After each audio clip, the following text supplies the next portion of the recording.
Broxburn Family Centre has been around now for about 23 years.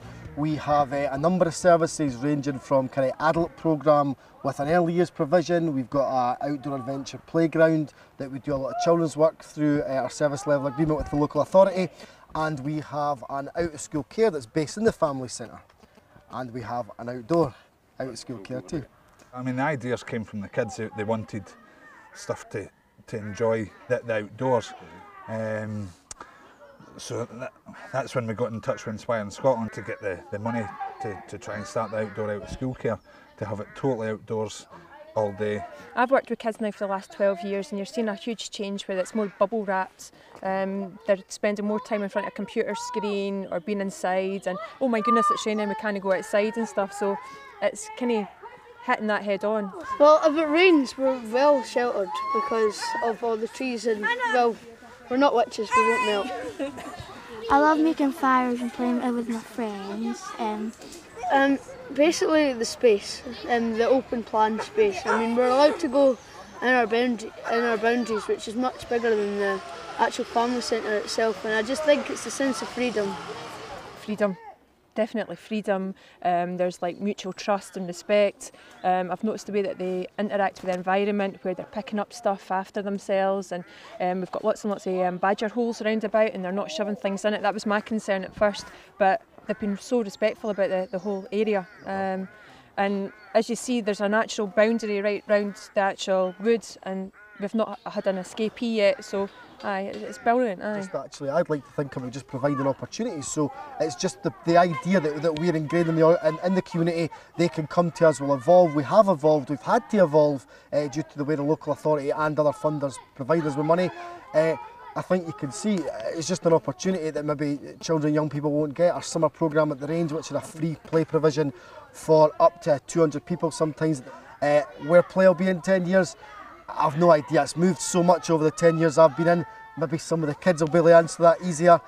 I suppose I just like the idea that wherever they move it to, we can kind of go with them and support them in what they want to do and help them to do whatever they so wish.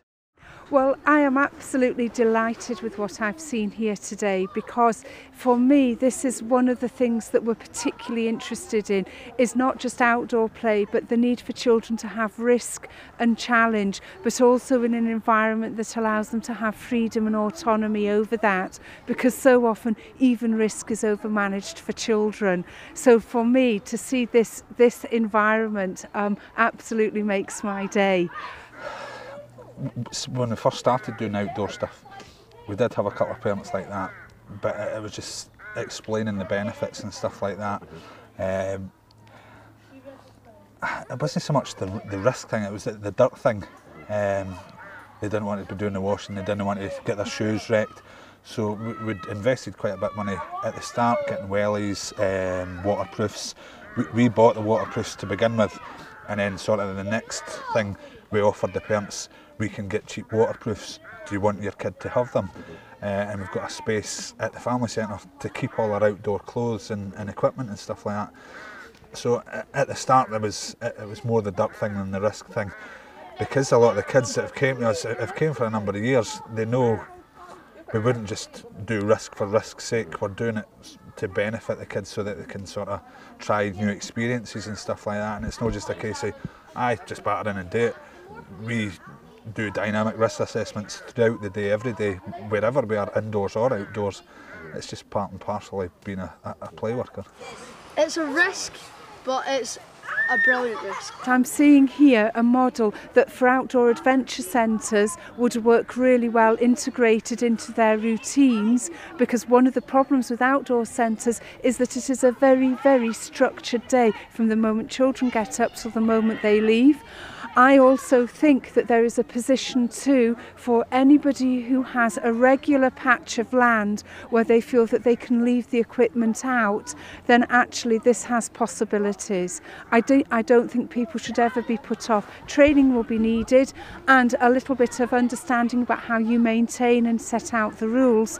But one of the things that's very good that's happening in Scotland is the development of that capacity for people like Simon and Nathan who are here to help train and support those people who are interested in developing similar ventures themselves. So I think there's a lot of lessons to be learned here in terms of just how can free play be used within the actual formal curriculum as well as for play purposes. And I think that is a question for Scotland in particular that requires a lot more debate, discussion and investigation.